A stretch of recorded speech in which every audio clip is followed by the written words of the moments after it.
Moi, j'aimerais simplement partir sur ce point important, c'est que quand on parle de la résurrection, de la réincarnation, on parle d'une part d'un effort de l'homme à trouver une solution au problème du mal. Et la réincarnation est un effort de l'homme pour dire, oui, on a tous besoin de se purifier. Et voilà ce qu'on propose, nous, dans notre philosophie, dans notre recherche du bien. On pense que la réincarnation est la réponse parce qu'on ne connaît pas d'autre. On se dit, dans notre monde d'aujourd'hui, on est confronté au mal, on voudrait faire le bien, mais on ne le fait pas toujours, on ne voudrait pas faire le mal, mais on le fait parfois. Et alors, comment on va se purifier ? Alors, pour certains, il fallait absolument sacrifier. Alors, vous avez les sacrifices humains, sacrifices d'animaux, pour purifier, pour demander le pardon. Et puis, vous voyez bien que pour beaucoup, que ce soit la philosophie grecque, et la spiritualité orientale, ça a été au contraire la notion de réincarnation. Dans cette notion de réincarnation, à l'origine, c'est d'abord une purification. Ce n'est pas une réussite, la réincarnation. En soi, on n'a pas réussi son karma, il faut se réincarner parce qu'on n'est pas purifié. C'était un effort pour essayer de dire on a tous besoin de purification. Voyez. Donc il ne faut pas y voir simplement quelque chose de contraire à la résurrection. Il faut, bien sûr, c'est contraire, mais ce n'est pas une contradiction au sens d'une opposition de contradiction. C'est une opposition, c'est une réponse. Et voilà que le Seigneur, lui, au contraire, il va venir en nous disant non, notre vie, elle est unique et irremplaçable, notre personne, et moi, gratuitement, par le don de ma vie, je vous entraîne à donner votre vie, à vivre dans l'amour, parce que c'est l'amour qui purifie. Et dans le sacrifice que je fais de ma vie, je vous accorde gratuitement ce salut. Parce que ce n'est pas la force de l'homme, mais c'est moi qui vous couvre de mon humanité divinisée, puisqu'il est vrai Dieu et vrai homme.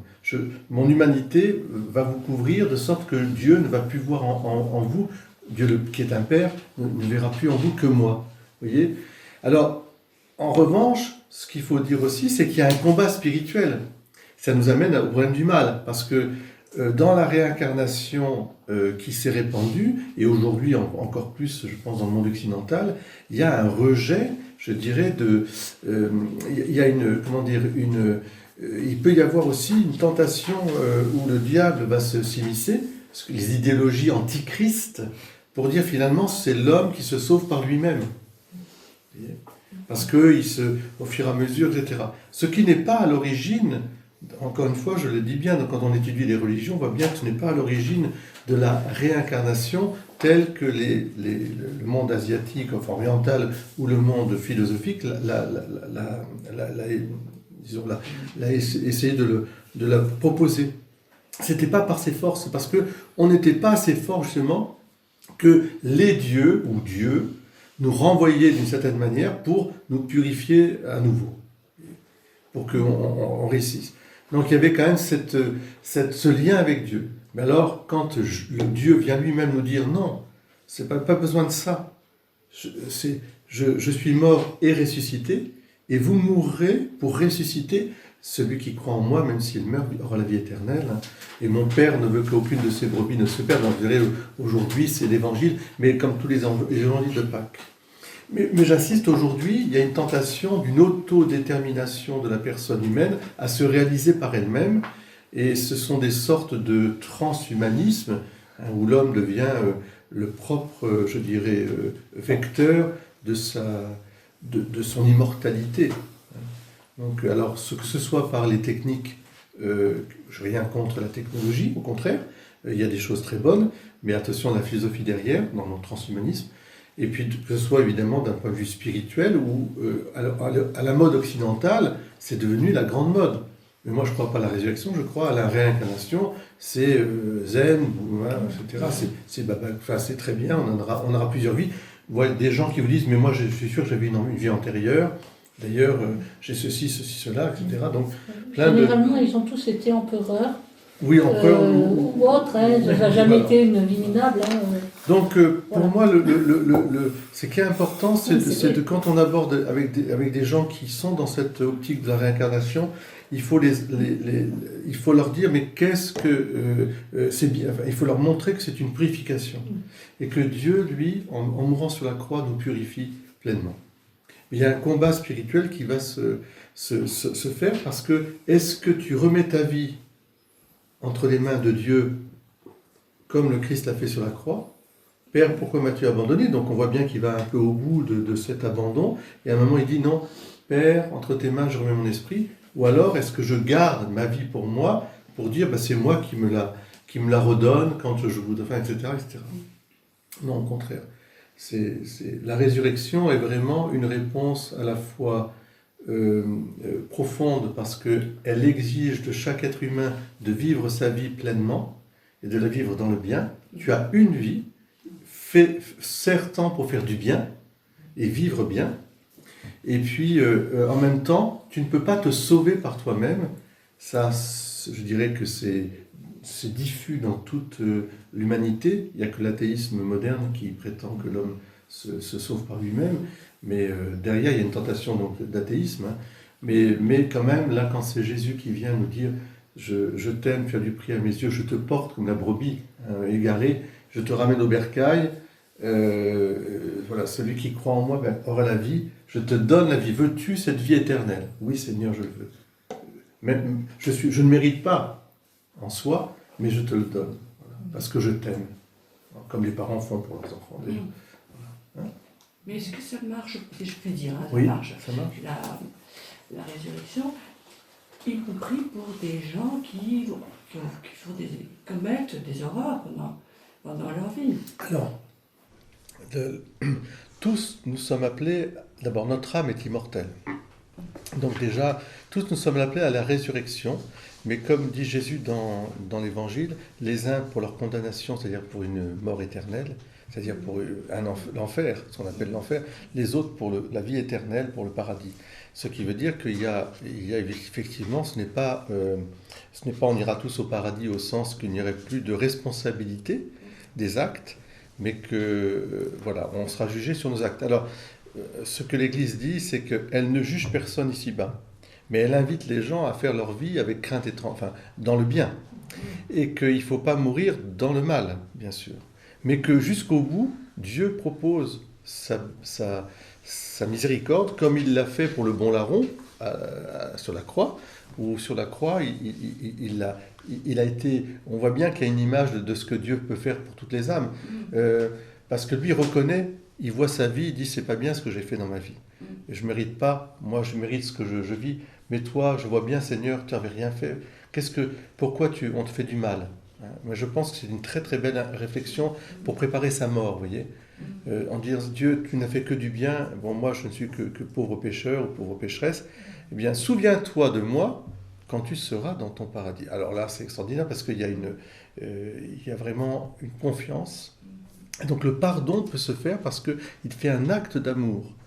Mais il est évident qu'une personne, on peut craindre pour des personnes qui vivent dans le mal tout le temps, et qui ne se préparent pas du tout à la mort, c'est-à-dire à entrer dans la vie. Ils sont dans la mort déjà, quelque part, malheureusement. Alors effectivement, c'est une question, quand on parle des grands tyrans, de tous ceux qui ont fait beaucoup de mal, mais on peut se poser des questions même je prie beaucoup pour les gens qui vont mourir chaque jour, parce que je pense à des personnes qui désespèrent, à des personnes aussi qui sont dans le mal, objectivement. Par exemple, quand on entend des dealers qui ont fait beaucoup de mal et qui se font tuer eux-mêmes par d'autres dealers, ils meurent d'une manière très violente.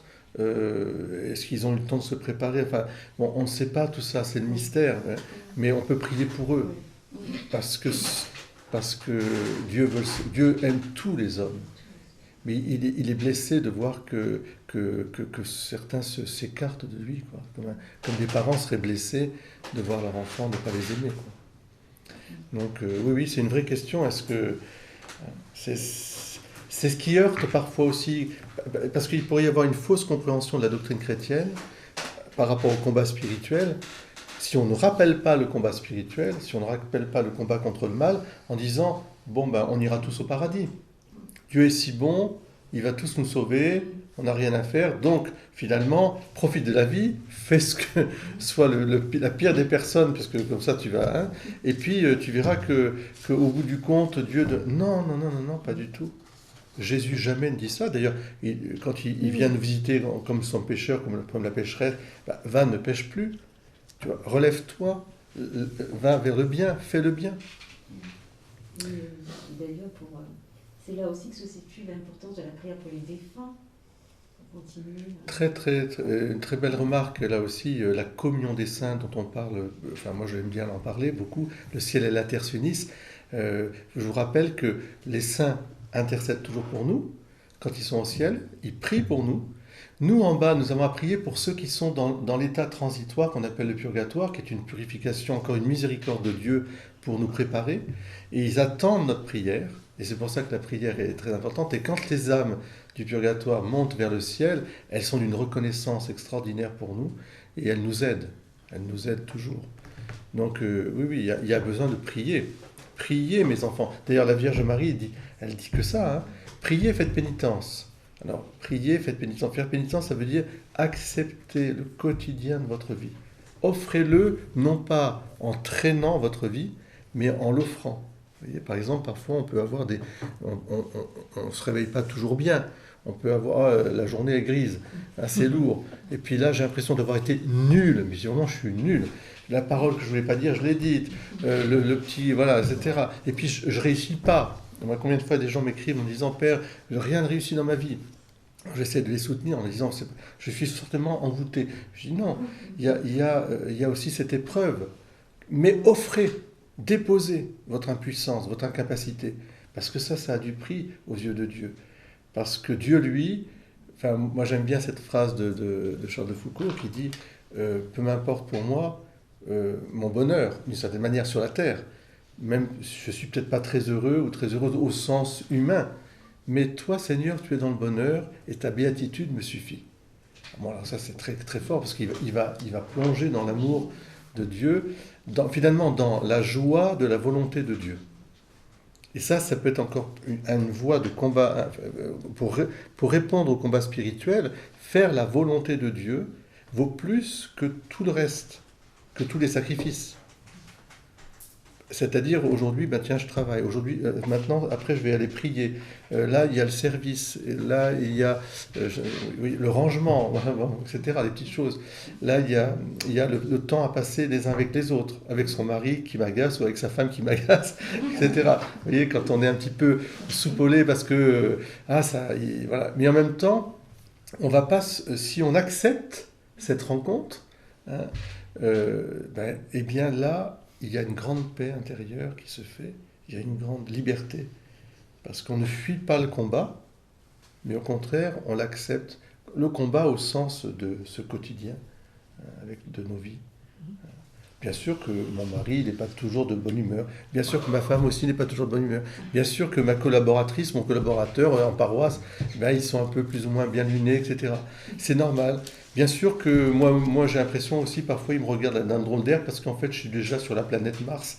Et alors, je file sur un endroit, puis ils me disent, mais où est-ce qu'il est, le Père Gabriel? Mais je suis déjà sur un autre truc. Mais il faut toujours se dire, eh bien, on accepte un petit peu ce moment-là, et puis on l'offre. Par contre, c'est l'offrande de nos vies. Je crois que dans la vie spirituelle, si vous avez compris que tout est grâce, mais tout, y compris vos chutes et vos relèvements, tout est grâce. Vos souffrances comme votre bien-être, vos réussites comme vos échecs, tout est grâce. Mais à ce moment-là, il faut offrir, il faut déposer. Ne gardez pas pour vous. Que ce soit vos joies ou vos peines, ne les gardez pas pour vous. Parce que d'abord, c'est beaucoup mieux de pouvoir les donner à Dieu qui les garde, hein, et qui en fera quelque chose toujours de bon. Et puis parce que aussi, c'est un peu éphémère. Tout ça, ça passe tellement vite. Nous qui avons un peu vieilli maintenant, nous savons que nous sommes encore jeunes. Enfin, nous avons un peu vieilli. Mais si tu veux, alors on a le même âge avec Laure, alors donc elle sait très bien ce que ça veut dire. Hein, donc tu sais bien, non, tu sais très bien. Mais au contraire, moi je suis dans une jeunesse permanente parce que j'offre. Parce que j'offre. Parce que quand on est dans l'offrande, on ne voit pas le temps passer, on est toujours dans le don de soi. C'est le Christ qui offre, et c'est vrai. Yvonne, Germaine, je pensais beaucoup à Jean-Claude, je vais l'appeler en allant à la messe à Serres, là. Je l'appellerai en route, parce qu'il m'a envoyé un petit mail, c'est une petite aparté. Ça montre qu'il a repris du poids de la bête, parce qu'il a envoyé un truc sur la Covid-19, en plus c'est assez drôle. Donc c'est chez Jean-Claude. Mais je pense qu'on reste jeune. Malgré, ou plutôt à cause, les épreuves, les échecs font qu'à un moment, on s'en remet à Dieu.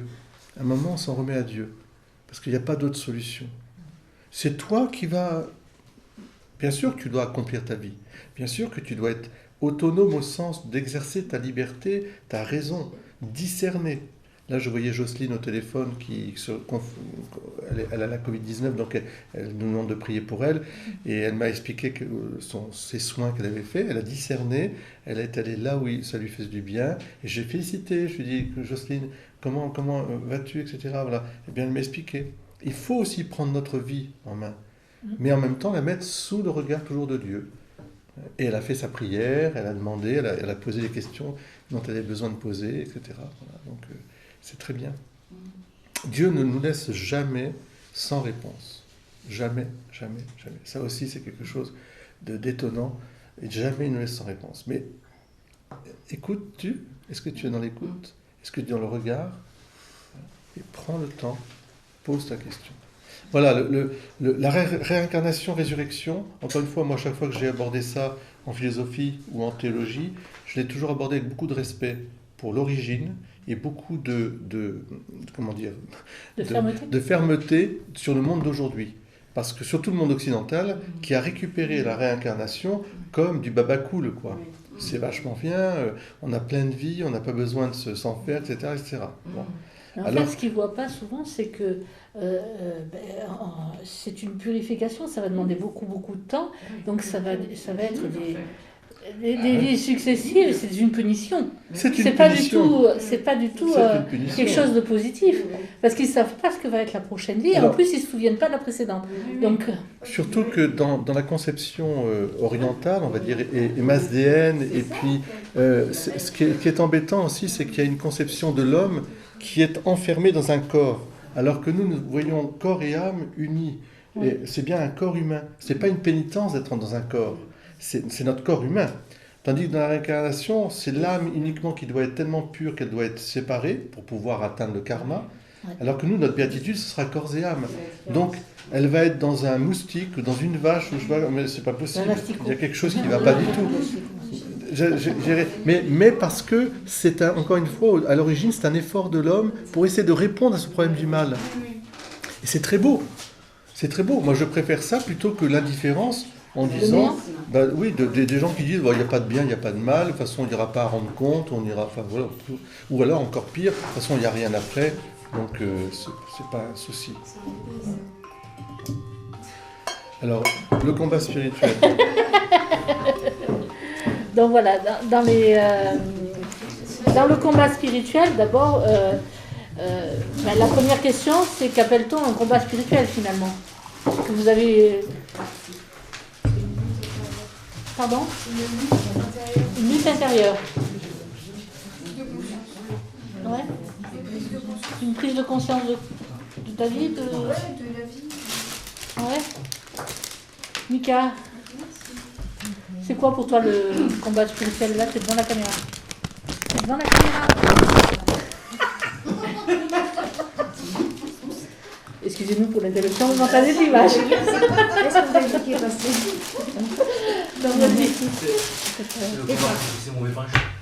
Le combat contre ses mauvais penchants, ouais.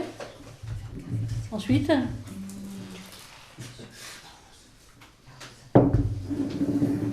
c'est déjà le mouvement combat, donc c'est lutte. Ouais.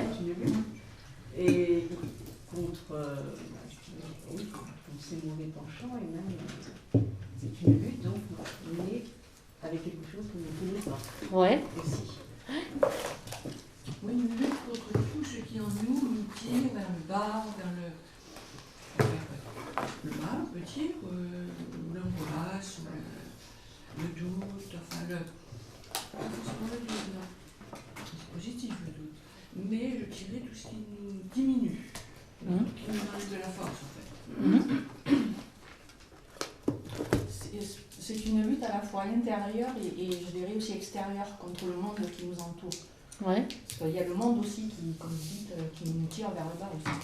On se laisse emporter par tout ce qui se passe autour de nous, la consommation excessive, les nouvelles technologies qui vont nous remplacer petit à petit, l'intelligence artificielle.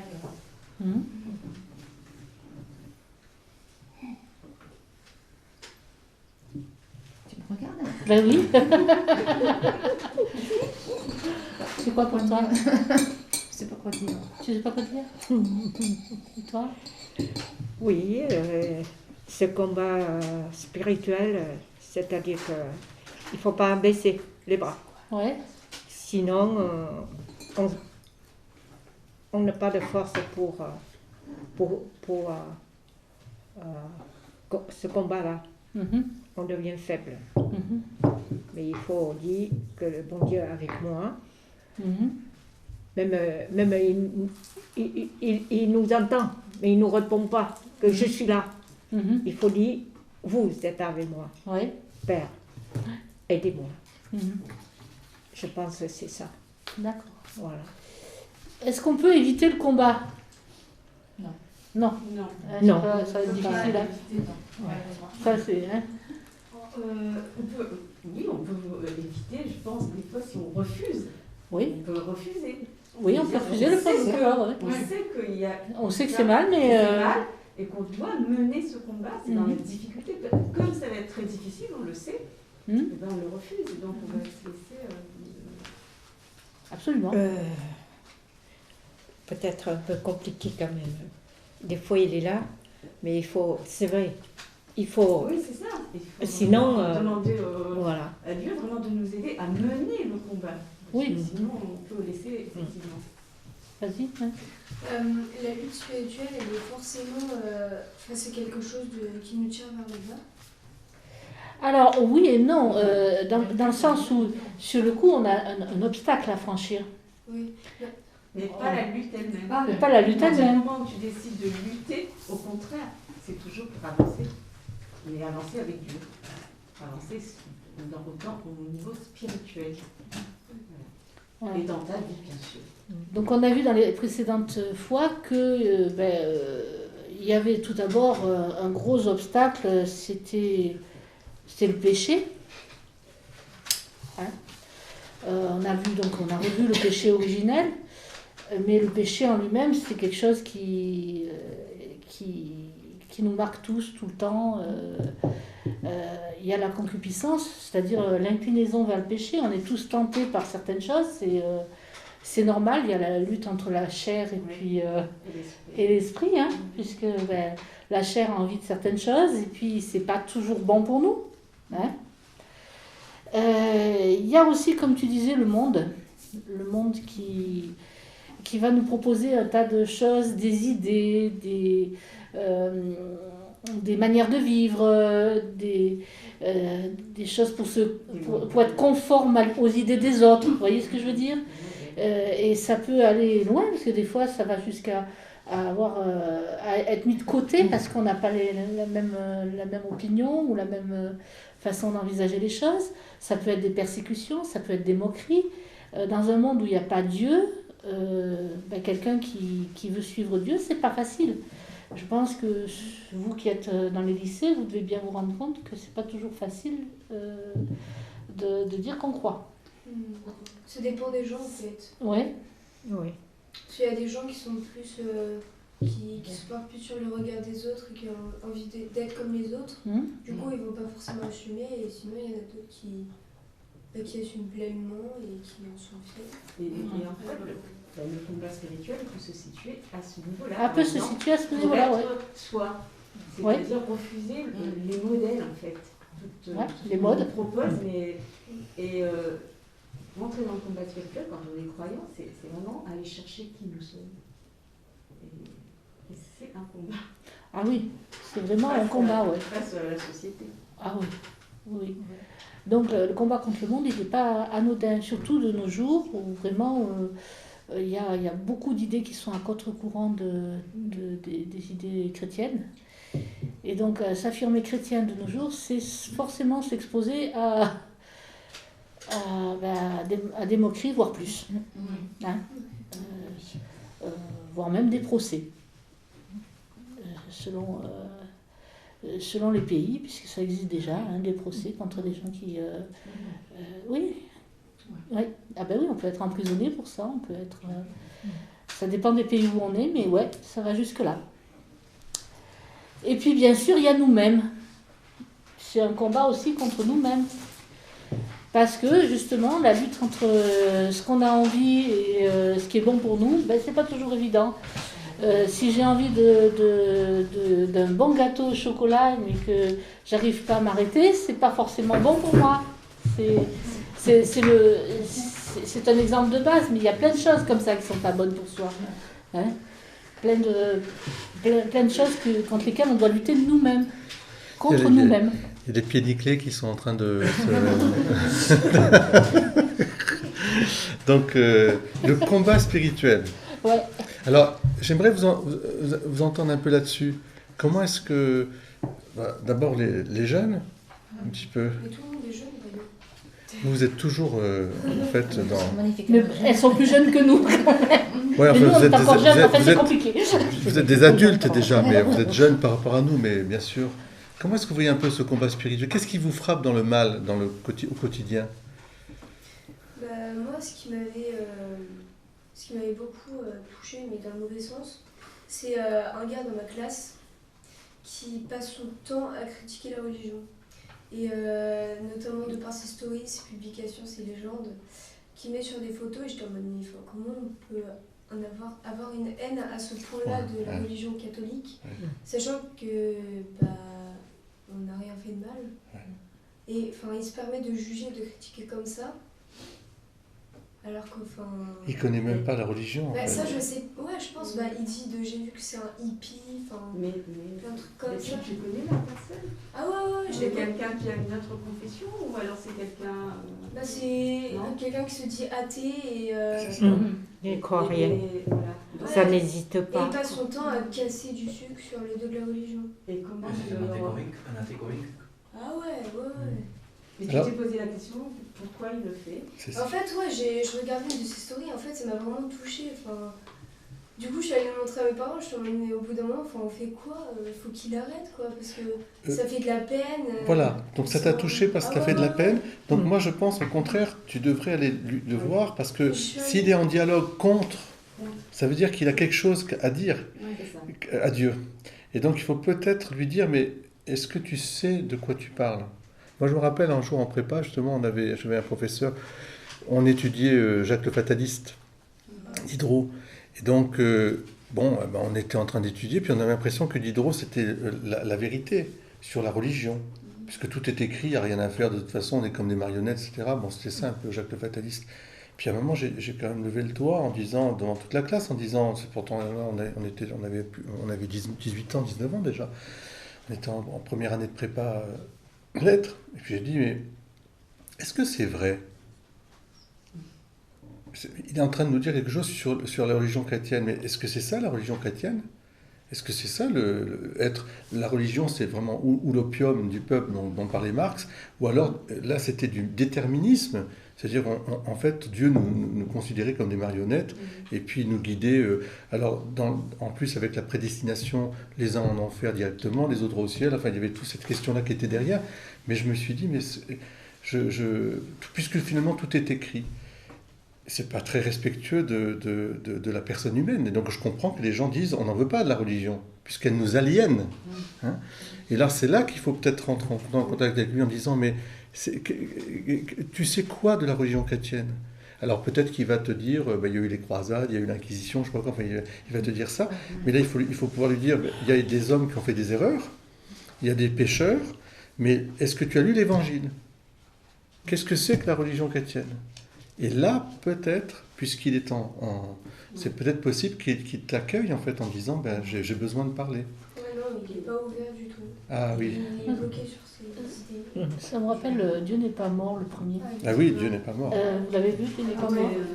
Souviens-toi du moment où justement il questionne son prof sur pourquoi il a autant de haine contre Dieu. Parce qu'il devrait être indifférent. S'il n'aime pas Dieu, c'est de l'indifférence quand ça te fait rien. Les autres... Sauf si t'es un athée militant. Oui, mais à ce moment-là, ça veut dire quelque chose pour lui. Pourquoi s'opposer? Je veux dire, s'il ne croit pas, après tout, il n'a même pas à s'opposer à Dieu. Ni à ceux qui croient. Ça n'a aucune importance. Si tu es vraiment en accord avec toi-même, ça ne doit avoir aucune importance. Peut-être que c'est juste une rébellion adolescente et qu'il n'y a pas à chercher plus loin. Oui, ou alors peut-être qu'il y a eu un événement dans sa vie qui a fait basculer dans l'incompréhension les choses. Et c'est là qu'il faudrait qu'il arrive à exprimer justement ce qui s'est passé dans sa vie, qui l'a convaincu que c'était une horreur, quoi. Et Père, vous me direz si... Et justement, là, c'est un combat spirituel pour toi. C'est ce que... Bien sûr. Bien sûr. Parce que justement, c'est comme un appel, en fait. Déjà, tu peux commencer à prier pour lui. C'est un combat spirituel. Ça peut ne pas être simple. Mais ça se passe en toi. Est-ce que toi, tu es prête à prier déjà pour lui, pour comprendre, pour l'amener, qu'il soit éclairé? Et puis même toi, est-ce que tu vas être capable d'aller lui parler? C'est ton combat spirituel. Est-ce que tu vas trouver cette force déjà dans la prière, demander à Dieu de te donner cette force pour que tu puisses t'exprimer et peut-être l'amener à s'ouvrir à cette lumière qu'il ne connaît pas. Parce que justement, comme nous disait Père Gabriel et Laure, c'est vraiment, effectivement, je pense qu'il a quelque chose, il cherche. Ah oui, il cherche. Il cherche une réponse. Donc peut-être que toi, tu peux lui apporter cette réponse. Et c'est un combat. Ça fait partie du combat, tous les Prie jours. pour lui.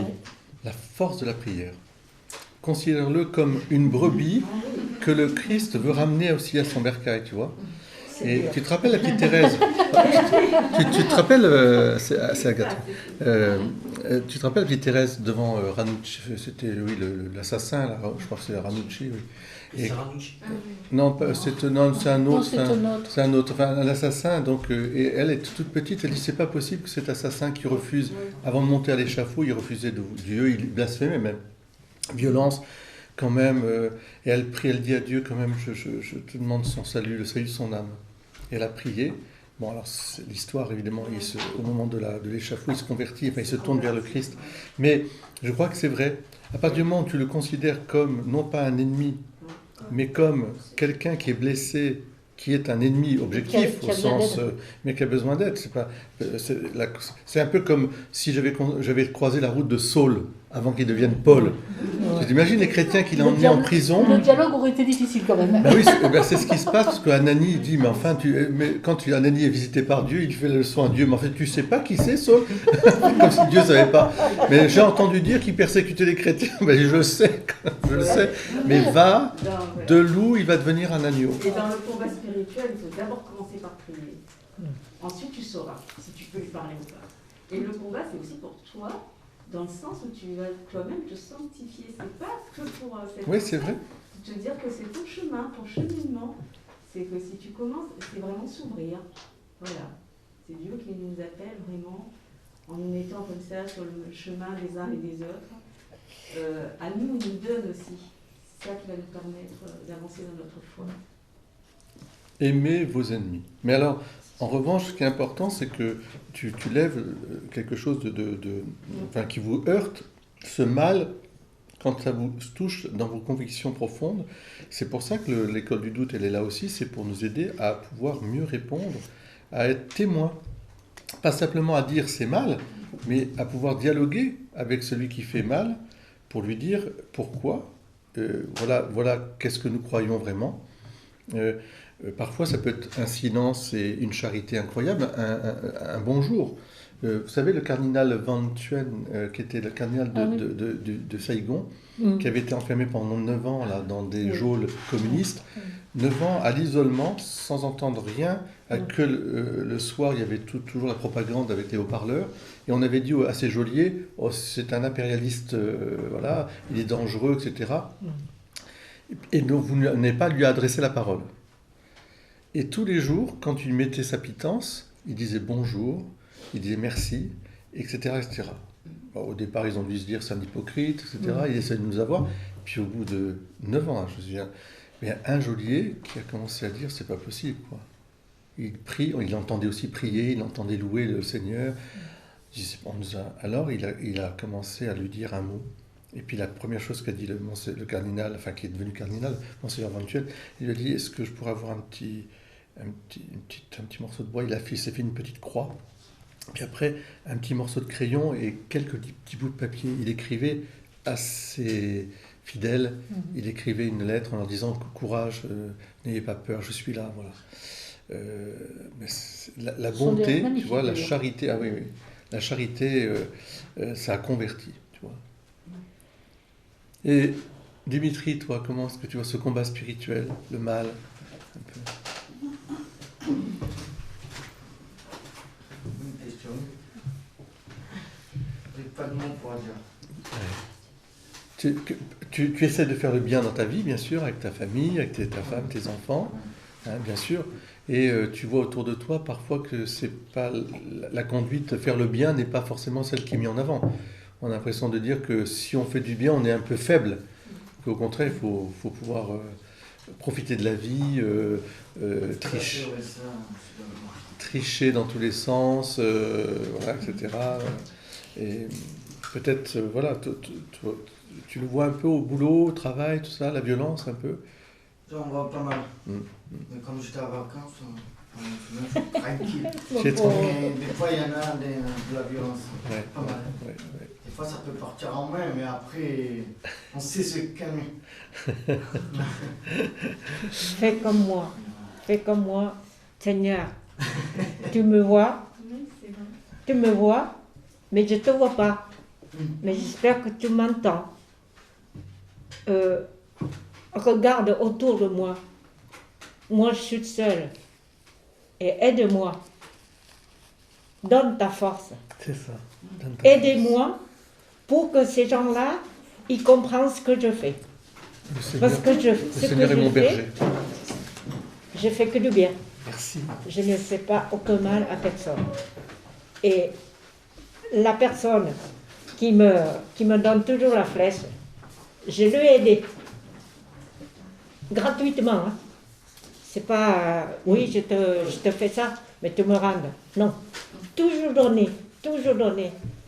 Et un beau jour, elle me dit, ah, tu es là? Moi, j'ai dit, eh oui, pourquoi? Ah, je croyais que tu vas te cacher. Moi, j'ai dit, quoi? De quoi me cacher? Je travaille. Je travaille, je ne parle pas. Je suis dans mon coin, mais dans mon cœur, je suis libre. Avec mon Dieu qui m'aide. Mais qu'est-ce que tu veux? Ah, si tu donnes un petit coup de main, moi je dis volontiers. Il n'y a pas de dire non. Il n'y a pas de dire, puisque tu me fais ça, je ne te le fais pas. C'est-à-dire qu'il n'y a pas de rispote méchant. C'est ça. Toujours dire oui. Et tu gagneras cette confiance-là. Voilà. C'est vrai. C'est beau. Mais moi, je me bats depuis 30 ans que j'ai dans cette boîte de travail, je vois des noirs, des bleus, des rouges et des blancs. Blanc peu, hein, mais de rouge beaucoup, hein, et de noir. Mais il y a des fois que je me suis découragée. J'ai dit, mon Dieu, tu n'es pas là, tu ne m'aides pas.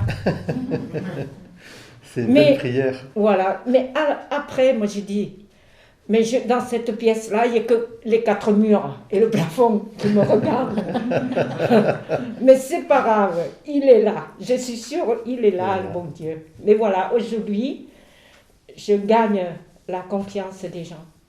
Je n'ai pas une cheveu dans mon cœur que j'ai dit, oui, parce qu'elle m'a fait ça, je ne le fais pas.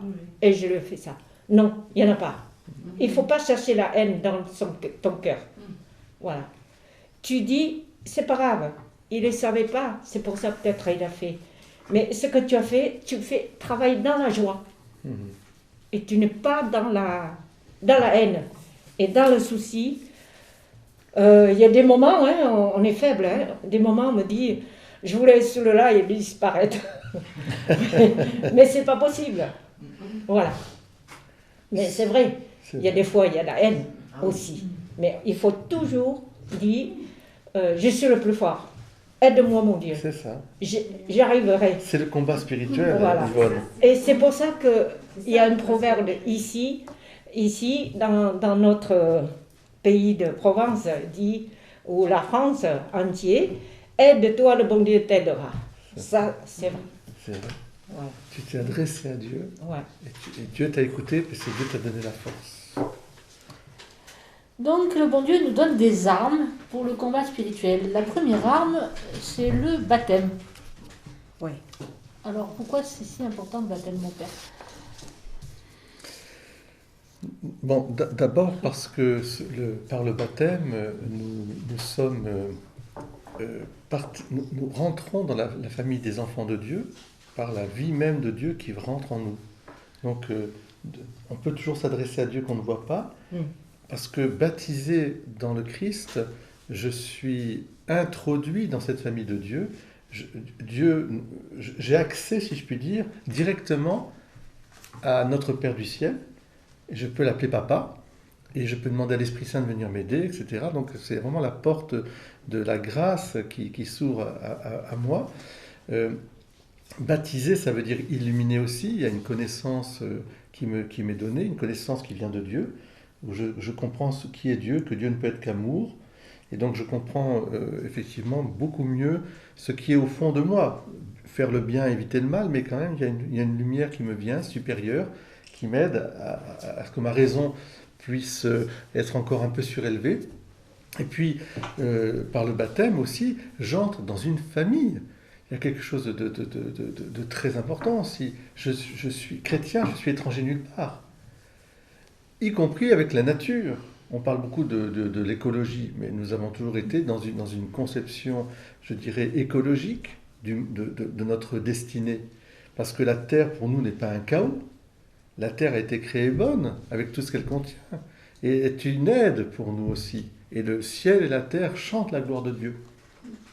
Et dans ce baptême, je comprends aussi cette création. Et puis, bien sûr, dans le baptême, il y a cette notion de salut, de rédemption, donc de salut, de pardon, donc l'eau aussi qui purifie. On est introduit aussi d'une certaine manière dans un combat spirituel, mais dans lequel nous savons que Jésus a passé le premier. Il est devant nous. C'est le bon berger. Il peut être devant nous, il peut être au milieu de nous, il peut être derrière nous, mais il est toujours là. Il est toujours là. Donc voilà, le baptême, c'est quelque chose d'essentiel, parce que c'est la porte du bercail, si je puis dire. Voilà pourquoi il faut désirer que tout le monde soit baptisé. Non pas en forçant, jamais, mais en disant ce que j'ai, je te le donne, un peu comme Pierre et Jean au temple. Je n'ai pas d'or et d'argent, mais ce que j'ai, au nom de Jésus, lève-toi et marche. Qu'est-ce qu'il faut faire pour être sauvé? Voilà ce que disent les habitants de Jérusalem. Convertissez-vous, faites-vous baptiser au nom du Père et du Fils et du Saint-Esprit. Vous entrez dans la famille de Dieu. Oui, parce qu'il y a aussi cette notion que Dieu est famille. C'est pas un Dieu unique, perdu, loin, que nous ne connaissons pas, mais auquel nous devons simplement obéir. Je ne dis pas qu'il ne faut pas obéir à Dieu, mais c'est une notion très volontariste et de soumission, de peur, quelque part. Si je ne fais pas ça, Dieu me... Alors que là, j'entre dans une famille. Dieu me connaît et je connais Dieu par le Fils, par Jésus, dans l'Esprit. Je peux l'appeler vraiment papa. C'est pour ça que c'est très important de dire aux gens, mais non, mais Dieu est une dénomination, je dirais, numismatique, comme on dirait, c'est un nom. Hein, c'est un nom qu'on donne. On peut l'appeler de différentes manières. Mais nous, chrétiens, dans la tradition d'ailleurs judéo-chrétienne, nous l'appelons Abba. Abba. Comment Jésus appelle son Dieu? Abba. Et il nous dit, comment vous voulez prier? Notre Père. Oui. Il ne dit pas notre Dieu, notre Père. Donc il y a quelque chose d'essentiel, évidemment. Oui, mais il y a des gens qui sont baptisés, oui. Et j'en connais beaucoup des sœurs, mais qui sont baptisés et qui ne font absolument rien de leur baptême. Je veux dire, c'est ça. Voilà. Et je pense à un couple en particulier. Oui. Elle n'est pas baptisée et lui l'est. Celui des deux qui est plus ouvert à autrui dans la compassion, l'aide et compagnie, c'est elle qui n'est pas baptisée. C'est mystérieux. Alors, c'est intéressant comme bien sûr, regard, parce que d'abord, ça montre que le baptême c'est comme une graine qui a été plantée en nous, et comme un arbre de vie, mais il faut que cet arbre de vie soit entretenu, il faut qu'il grandisse, et il faut espérer effectivement que le baptême qui est la porte des autres sacrements soit nourri par les autres sacrements, parce que sinon, évidemment, il y a commencé par la confirmation, l'Eucharistie, la confession, le sacrement de mariage, donc il y a plein de choses, la parole de Dieu. Normalement, évidemment, si on vit en communion avec Dieu, s'ouvre à nous le lien intime entre servir Dieu de tout son cœur, toute son âme, son être, par le service du prochain. Si c'est la preuve que nous aimons Dieu, c'est le regard serviable que nous avons vers le prochain. Sinon, comment est-ce que je peux dire que j'aime Dieu que je ne vois pas, si je méprise ou je n'aide pas le prochain que je vois? C'est toutes les paraboles de Jésus qui nous sont proposées, avec le bon samaritain, avec plein de... ou alors ce qu'il fait pour les gens pendant le sabbat, qui lui est reproché, en disant, mais vous dites que vous voulez servir Dieu, mais il ne faut pas faire du bien à un prochain, en quoi ce serait? Alors l'autre problématique, enfin c'est pas une promesse, mais c'est une belle question, c'est que Dieu passe au-delà des sacrements pour toucher les cœurs. Parce qu'il y a plein de gens qui ne sont pas baptisés. Il y a plein de gens qui peut-être, dans leur vie, n'ont jamais entendu parler même de Jésus, de l'Évangile. Il faut espérer que... c'est pour ça que la mission est importante. Mais à ce moment-là, est-ce qu'ils sont abandonnés à... Non, Dieu vient les toucher dans leur cœur, en leur disant, veux-tu faire le bien et éviter le mal? C'est ta conscience. Donc là, il y a la conscience qui réagit, et une personne qui réagit face à sa conscience en choisissant le bien, qui a compris que la vie ne valait la peine d'être vécue que parce qu'on la donne pour ce qu'on aime, eh bien, celle-là, elle est dans la grâce de Dieu. Autrement dit, le monde dans lequel nous vivons n'est pas un monde où il y aurait d'un côté les chrétiens qui auraient la grâce, puis les autres n'auraient pas la grâce. Non, ça c'est faux. Il y a des chrétiens de nom qui n'ont plus la grâce. Et puis il y a des chrétiens qui ne sont pas des chrétiens de nom, qui sont des chrétiens au sens qui sont plongés dans la grâce de Dieu. Et donc Dieu donne ses grâces. Il y a par exemple des gens qui ont fait des actes héroïques, donner leur vie pour les autres, d'autres qui ont protégé des chrétiens. Moi je pense à une histoire là, très belle aussi d'un musulman pakistanais qui est mort aux côtés des chrétiens parce qu'il a dit non, c'était pas juste, ils n'ont rien fait de mal, pourquoi vous les tuez? Et il en a protégé et il s'est fait massacrer par les autres. Et il a préféré donner sa vie en disant, je peux pas, même si je suis musulman, moi, mais je suis musulman, ça veut dire, si je suis vraiment musulman au sens croire en Dieu, Dieu peut pas me demander de faire du mal. C'est un petit peu ce qu'on disait, c'est quoi ce Dieu qui viendrait nous demander de faire du mal à notre prochain? C'est pas Dieu, ça peut pas être Dieu. Je vais juste chercher les intentions et la théorie. Tout était déjà sur la sacristie, je t'ai répondu, c'est sur la... Oui, tout à fait. Voilà. Là, c'est sur la table, c'est devant les feuilles, tu verras. Merci Catherine. Voilà, mais c'est une vraie question. C'est pour ça que Dieu va au-delà des sacrements, heureusement. Mais parce que c'est sa grâce, c'est gratuit. Donc il juge le cœur des gens. Mais en revanche, pour pouvoir permettre aux gens de connaître, c'est-à-dire d'être illuminés par l'Évangile, parce que moi je trouve que quand on a par exemple des gens comme Gandhi qui ont toujours dit, mais moi si ça avait été que de moi, je serais devenu chrétien, parce que l'Évangile est une telle lumière, mais seulement quand j'ai vu comment les chrétiens se comportaient. Bon, lui, c'était par rapport évidemment à la domination anglaise. Donc, il ne supportait pas ça. Et donc, c'est là qu'il y a quelque chose de aussi à réfléchir. Est-ce que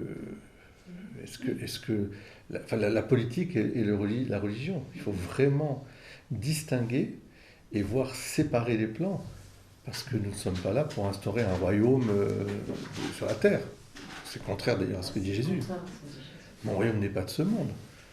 Mais voilà, qu'on ne confonde pas, voilà, qu'on ne puisse pas confondre. Des injustices, alors surtout qu'il y a des injustices au nom de... voilà. Les sacrements, le baptême, la confirmation, l'Eucharistie, enfin tout de toute façon va venir perfectionner notre agir pour nous permettre d'être, je dirais, à l'image configurée au Christ. Au fond, moi, c'est vrai que maintenant qu'on a tous un peu vieilli sous le harnais, comme on dit, on se rend compte que les choses sont aussi plus simples qu'on pourrait penser. Parce que souvent, on va chercher plein de méthodes, plein de choses. Mais il n'y a qu'à lire Jésus, comment se comporte Jésus. Et si je veux vivre pleinement mon baptême, etc., ben je veux dire, Seigneur, donne-moi la grâce de vivre comme Jésus a vécu, de parler comme il a parlé, de gouverner, entre guillemets, comme il a gouverné, puisqu'il nous dit que celui qui veut gouverner soit le serviteur de ses frères. Vous avez entendu que les maîtres, les rois écrasent ses serviteurs, qu'il ne s'en soit pas ainsi. Celui qui veut être le premier, il faut qu'il soit le serviteur. Voilà. Et puis l'accueil du pèlerin, comme l'accueil du pécheur, comme l'accueil du malade. Il y a vraiment quelque chose de bouleversant à chaque fois. Et je dirais qui pour moi est vraiment maintenant essentiel, c'est de tisser des liens. C'est-à-dire qu'on ne nous demande pas de faire tout, on ne vous demandera jamais c'est pas vous d'ailleurs qui allez sauver le monde, on ne vous demande pas forcément, vous n'avez pas, parce que chacun est à sa place là où il doit être, vous n'avez pas les médias avec vous, vous n'êtes pas sur une radio, vous n'êtes pas sur la Chambre des députés, etc. Mais ce qu'on vous demande là où vous êtes, c'est de rencontrer les personnes. Et dans cette rencontre qui se fait, de donner votre cœur. Alors ça, parce que celui qui sauve un homme, il sauve le monde. Parce qu'il rappelle au monde entier la valeur unique de la vie d'une personne. Et c'est cette relation qu'il faut privilégier, là où on est. Pas forcément sur des grandes choses, mais sur des petits liens de tous les jours. Ah, ça, c'est extraordinaire, parce que en tissant, au fur et à mesure, bien, on fait une toile qui est de plus en plus... et puis chacun, il vient apporter son... Et c'est à la portée de tous. Et ça nous permet de ne plus juger autrement que dans l'amour. De ne pas mettre des étiquettes. C'est vrai qu'il y a des gens qui apparemment publiquement ne sont pas de notre bord, ou des gens qui publiquement sont des pécheurs, etc. Moi, j'avais une attention, d'ailleurs je prie pour lui aussi, pour Michou, vous savez, on l'appelle Michou, qui avait son bar, etc. Bon, c'est pas mon genre, évidemment, c'est l'homme en bleu, comme on disait. Il paraît que cet homme-là, qui vivait toujours dans la nuit, bien sûr, il était d'une attention et d'une générosité pour les plus simples. Et notamment, évidemment, pour les grands-mères, les mamies qui venaient, etc. Et là, qui leur offrait volontiers. Il avait réussi, entre guillemets, sa vie, mais ce n'était pas pour écraser les autres, c'était pour accueillir. Là, je me dis, il y a quelque chose. Alors, de toute façon, je sais comment il est parti aussi dans son éternité, entouré aussi, parce que c'est des gens qui sont très proches, il était très proche de Montmartre, de toute façon. Donc, il y avait la cloche qui sonnait régulièrement. Mais vous voyez, c'est tisser des liens. Et en vérité, pour pouvoir tisser des liens. Parce que dans l'évangile que vous avez écouté aujourd'hui, le Seigneur, il dit, je suis le bon berger, je connais mes brebis me connaissent. Et alors, il faut encore que j'aille chercher d'autres. Mais c'est nous, le berger aussi. Vous êtes berger et bergère, là où vous êtes. Bien sûr, parce qu'il y a des brebis qui sont autour de vous. Et puis nous tous, nous participons à c'est lui le bon berger. Donc, c'est quelque chose, je trouve, d'essentiel. Alors, il y a tu as mis un petit peu, je vois. Oui, après j'ai mis aussi qu'il y avait la prière, comme tous les moyens, qui est essentielle, mais aussi la lecture de la parole de Dieu, être très en lien avec la parole de Dieu, la lire tous les jours, la méditer. D'ailleurs, ça peut aller avec la prière aussi, parce qu'on peut déboucher sur la prière en lisant la parole de Dieu. Le jeûne aussi, qui est aussi une façon des fois de pouvoir se priver de choses qui sont superficielles, nous ramener à l'essentiel. Les vertus. Pratiquer les vertus. Alors bien sûr, il y a les vertus théologales. La foi, l'espérance, la charité. Les vertus morales. Mais les vertus, voilà. La bienveillance, par exemple, le fait d'être, je dirais, l'honnêteté, la droiture, la fidélité, l'engagement, accéder, par exemple aussi, l'accueil, la bienveillance. Se dire, tiens, aujourd'hui, je serai bienveillant. C'est-à-dire que je vais demander au Seigneur la grâce de ne pas critiquer, de ne pas voir le défaut. Le défaut, il y en a plein. Tous, on a des défauts. Mais je vais demander, Seigneur, aide-moi. Quand je vois cette personne, ça me fait penser un petit peu à cette personne qui était un peu, on va dire, pénible, pour dire le mot. Et tout à coup, elle fait un acte d'humilité quand même en disant, est-ce que tu pourrais m'aider?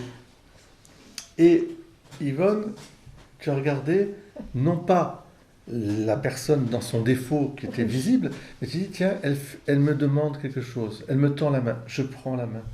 Tu vois, regardez toujours ce qu'il y a de positif. Même si, évidemment, et ça demande vraiment, effectivement, d'exercer nos vertus. Voilà, d'exercer les vertus. La patience. C'est combattre ses propres tendances. Hein, voilà, parce que, et ça se travaille tout au long d'une vie. Hein, c'est pas... Je pense aussi que si on arrivait à se dire, ben, Dieu veut sauver cette personne, oui, on peut y arriver aussi. C'est ça. Ça, en dernier, je dirais, comme au bout du bout. Voilà. Donc, on peut faire taire. Ne la condamne pas pour ne pas être condamné. C'est vrai. Ça, évidemment, je pense que c'est l'orientation décisive, hein, en disant, il n'a pas compris ou elle ne comprend pas pour l'instant, je prie pour elle, je prie pour lui, mais la porte est ouverte. Si elle tend la main, voilà, c'est ça. Est-ce que c'est aussi le combat spirituel quand il y a une personne face à toi qui ne t'arrive pas, ça fait rejaillir chez nous nos mauvais. Oui, absolument. C'est pour ça que ça ne nous aide pas. Pratiquer, faire des efforts pour pratiquer les vertus, c'est extrêmement important. Parce que ça nous amène à l'autre. C'est comme ça. Faire appel à Marie. Aux anges gardiens, parce que des fois on n'a pas toujours la force. C'est vrai. Et nos anges gardiens, ils sont là aussi pour nous aider à retrouver. Alors on ne les sollicite pas beaucoup, et pourtant ils sont là pour nous. Alors, je vais être obligé d'y aller parce que j'ai la nécessaire, mais ce que je te demanderais, c'est de donner des dates à Dimitri, de l'école du doute. Je proposerais quand même que pendant le mois de Marie, on puisse se revoir peut-être assez rapidement, c'est-à-dire là c'était le 25, si dans 15 jours on peut faire l'école du doute, ce serait bien. Par exemple, moi je propose ou le 16 mai ou le 16 mai, pourquoi pas. J'aurai la communion, la petite rayée. Le 16 mai, ce serait bien. Sur quel sujet alors? Vraiment, Marie au sens de la maman, je pense la dévotion mariale comme étant essentielle aussi dans nos vies. Comment, à travers nos vies, tout à coup, Marie se rend présent.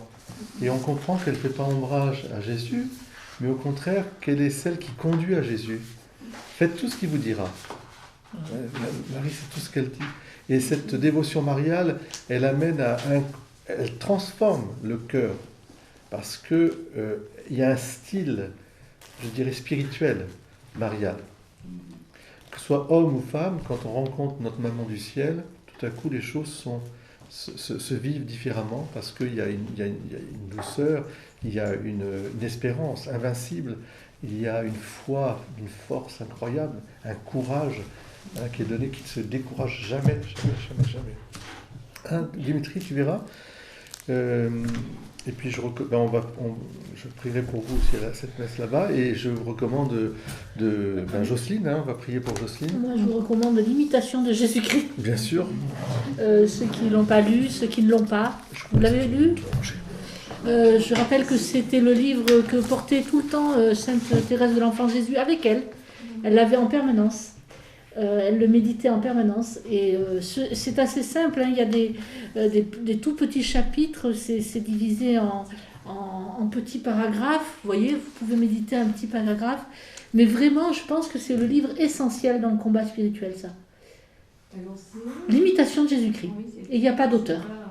Ça vient de... Voilà. On sait que c'est un moine, je crois, et puis voilà, donc vous le trouverez facilement, hein, le titre, voilà. Moi, je trouve qu'il y en a un aussi qui est pas mal, c'est l'introduction à la vie dévote de Saint François de Sales. Hein. Là, c'est pareil, hein, il écrit pour sa fille spirituelle, et donc il aborde le combat spirituel sous toutes ses formes. Vous avez le combat spirituel de Lorenzo Scupoli. Voilà. Le compas spirituel de Jean-Régis Propos. Voilà. Et puis, vivre le combat spirituel avec Évagre le Pontique. Voilà. Vous avez de quoi lire, là.